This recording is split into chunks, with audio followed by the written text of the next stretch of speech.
soit avec vous. Évangile de Jésus-Christ selon saint Jean.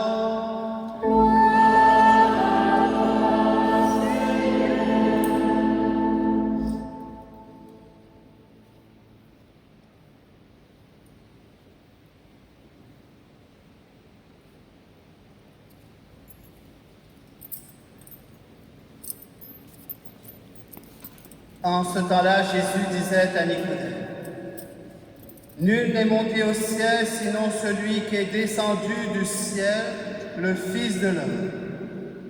De même que le serpent de bronze fut élevé par Moïse dans le désert, ainsi faut-il que le Fils de l'homme soit élevé, afin qu'en lui tout homme qui croit ait la vie éternelle. Car Dieu a tellement aimé le monde qu'il a donné son Fils unique, afin que quiconque croit en lui ne se perde pas, mais obtienne la vie éternelle. Car Dieu a envoyé son Fils dans le monde, non pas pour juger le monde, mais pour que par lui, le monde soit sauvé. Acclamons la parole de Dieu.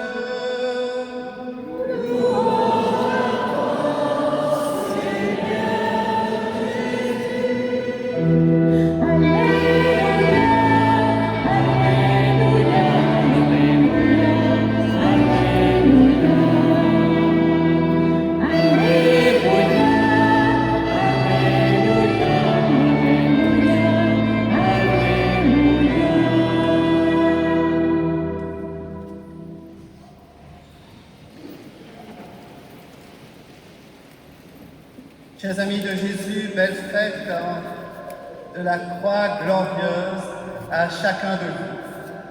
C'est une grande joie de célébrer cette fête dans l'Église. Et dans nos esprits, la croix est liée au vendredi saint, n'est-ce pas? Et le vendredi saint reste une méditation sur la souffrance de la passion, même si l'évangile de Jean que nous avons écouté souligne la royauté de Jésus. Cette fête de la croix glorieuse que la liturgie nous invite à célébrer aujourd'hui nous place au cœur du paradoxe chrétien. Comment ce signe de malédiction qu'est la croix a-t-il pu devenir une source de bénédiction et de salut? Comment la vie peut-elle jaillir de la mort? La joie de la souffrance. Frères et sœurs, ces questions sont tellement vitales qu'on ne peut les ignorer. Et elles reviennent douloureusement, surtout dans les moments d'épreuve. Seule la foi en la parole de Dieu permet d'éclairer ce mystère qui commande notre vie. L'Évangile utilise des souvenirs bibliques. Jean, ici, nous parle de l'épisode du serpent d'airain, tiré du livre des Nombres que nous avons entendu. Au cours de l'Exode dans le Sinaï, les Hébreux furent attaqués par des serpents à la morsure brûlante. Leur venin était mortel. Et comme j'aime bien le souligner, tout être humain, nous avons en nous un venin mortel.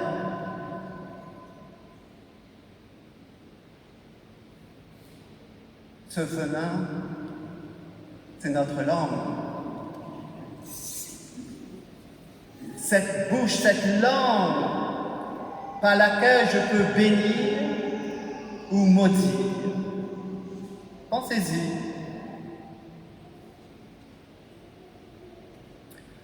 Moïse fit monter sur un bâton un serpent de bronze au milieu du camp. Ce serpent de bronze était guérisseur. celui qui tournait les yeux vers le signe élevé était sauvé, non pas par l'objet regardé, mais par toi, Seigneur, dit l'auteur du livre de la sagesse au chapitre 16, verset 7.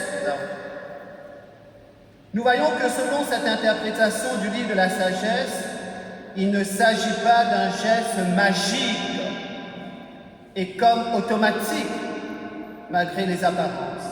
Le regard levé vers le serpent d'airain ne serait pas par lui-même comme si c'était un geste de sorcellerie, tendu vers un talisman. En fait, l'interprétation rabbinique faisait déjà de ce geste concret le signe de la foi. Il fallait avoir une foi en Moïse, confiance en Moïse pour lever les yeux vers un serpent d'airain. C'est le fait de se tourner vers Dieu qui sauve, et non vers un objet fétiche qu'on pourrait mettre dans sa maison ou dans sa voiture. Je pense au chamanisme. Des gens qui mettent des plumes d'animaux dans leur voiture ou chez eux. Alors, c'est le fait de se tourner vers Dieu seul qui sauve. Tourner notre regard de foi, de confiance vers Dieu qui nous sauve maintenant et à jamais. Frères et sœurs, nous sommes invités à notre tour à lever nos yeux vers la croix pour être guéris. Nous sommes invités à regarder le crucifié, celui qui a été levé sur la croix avec foi et amour. Alors, ce qui m'arrive de prier en regardant un crucifix ou mon objet fétiche.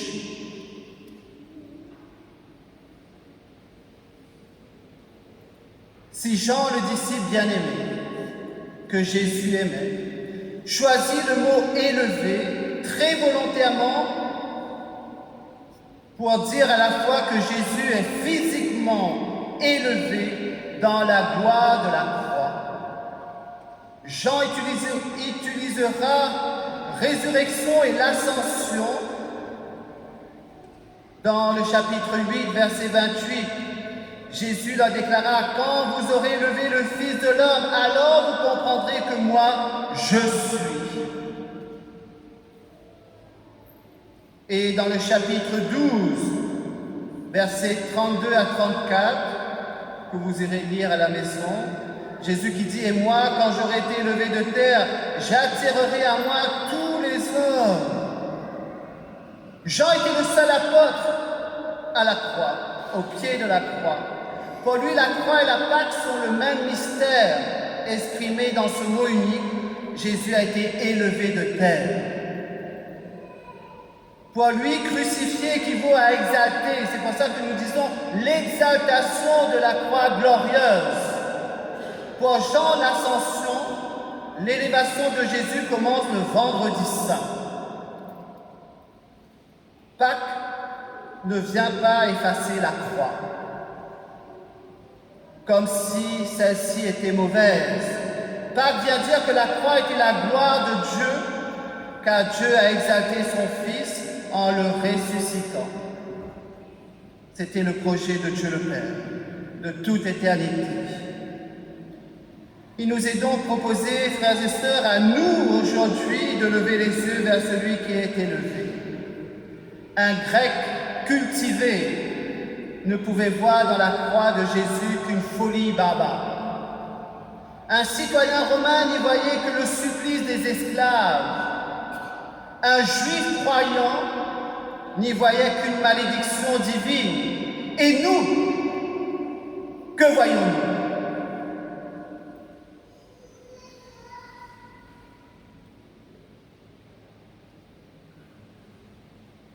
Pour Paul, c'est la sagesse de Dieu. Dans la première épître aux Corinthiens, chapitre 1, verset 23. La croix de Jésus est le sommet de sa vie d'amour.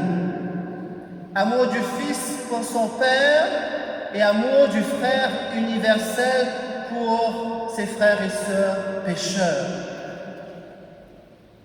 La croix nous révèle qui est Dieu, acte pur d'amour, pur don de soi. Et cet acte suprême d'amour que nous appelons, nous, un amour fou, est absolument et éternellement naturel pour le Fils du Père. Au sein de la Trinité, le Fils n'est que don total au Père. La croix n'est au fond que la traduction concrète de ce que le Verbe, la parole du Père, ne cesse de faire de toute éternité, se donner à son Père, sans aucune réserve de soi-même. Cet amour extrême qui brûle au cœur de l'homme, Jésus, et qui le fait mourir d'amour, est lui-même le signe d'un amour extrême, celui du Père, qui aime lui aussi d'amour fou jusqu'à donner son Fils unique. Saint Jean nous écrit, car Dieu a tellement aimé le monde qu'il a donné son Fils unique.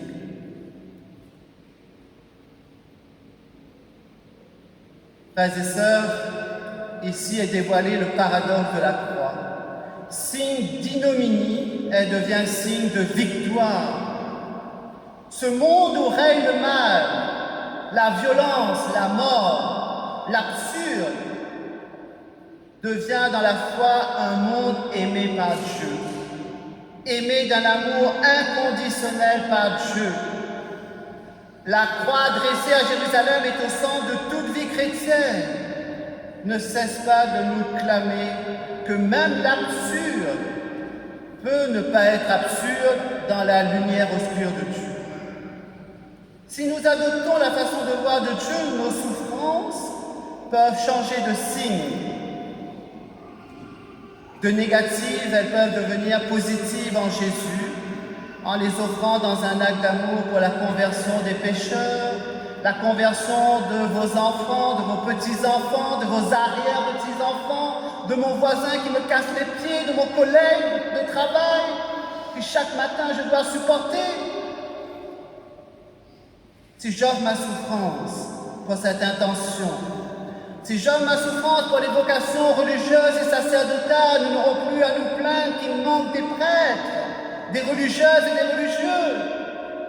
Si j'offre ma souffrance pour la paix dans ma famille, j'aurai plus à me plaindre qu'il y a la division pour un bout de terrain, pour un compte de la grand-mère, l'arrière-grand-mère qui est en Suisse, etc., etc.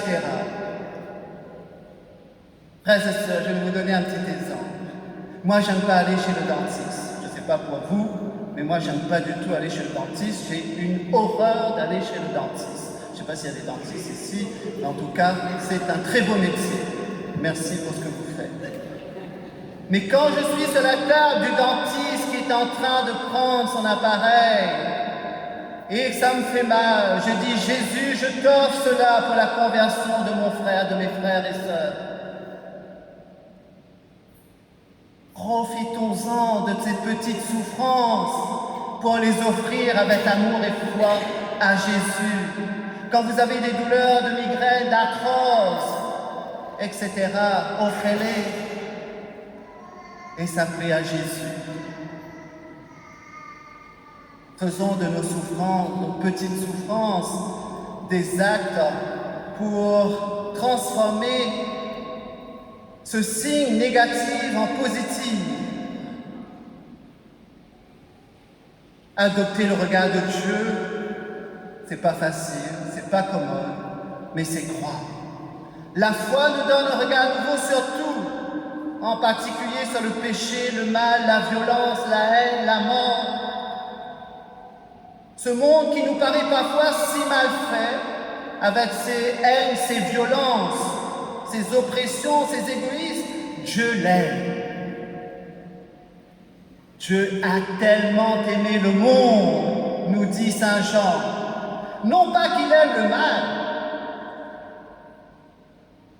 mais parce qu'il le sait inachevé, ce monde qu'il a créé pour le conduire à sa perfection.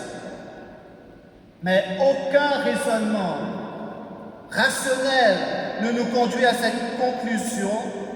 Seule la foi nous fait devancer le temps et voir ce qui est invisible en possédant déjà ce qu'on espère, nous dit l'auteur de l'Épître aux Hébreux au chapitre 11. L'Épître aux Hébreux. Oui, la vie éternelle est déjà commencée pour ceux qui croient. Saint Jean écrit, car Dieu a tellement aimé le monde qu'il a donné son Fils unique, afin que quiconque croit en lui ne se perde pas, mais obtienne la vie éternelle. Cette vie éternelle, elle nous a été donnée, elle nous est donnée aujourd'hui. À toi de la choisir, non pas de la mettre dans une petite boîte et de la sortir de temps en temps, mais non, tu dois la vivre chaque jour, pas seulement les dimanches en venant à la messe. Chers amis, n'est-il pas important de se souvenir de cela quand on est devant certaines souffrances inguérissables? Et nous avons répété dans le psaume 77, n'oublie pas les exploits du Seigneur. N'oublie pas les merveilles que le Seigneur a fait pour toi dans ta vie. Dieu est le vivant par excellence. Par-delà l'absurdité de la mort, il nous offre sa propre vie. Dieu veut sauver tous les hommes. Mon frère, ma sœur, musulmans, juifs, bouddhistes, athées, agnostiques. Dieu veut sauver tous les hommes. Dieu veut sauver le monde entier, non pas ceux qui viennent à la messe tous les dimanches ou tous les jours. Il a tout fait pour cela. Dieu a envoyé son Fils dans le monde, non pas pour juger le monde, mais pour que par lui, le monde soit sauvé. La mission de Jésus est de sauver notre mission. Notre mission de baptiser, c'est de proposer le salut aux autres. De proposer et non d'imposer.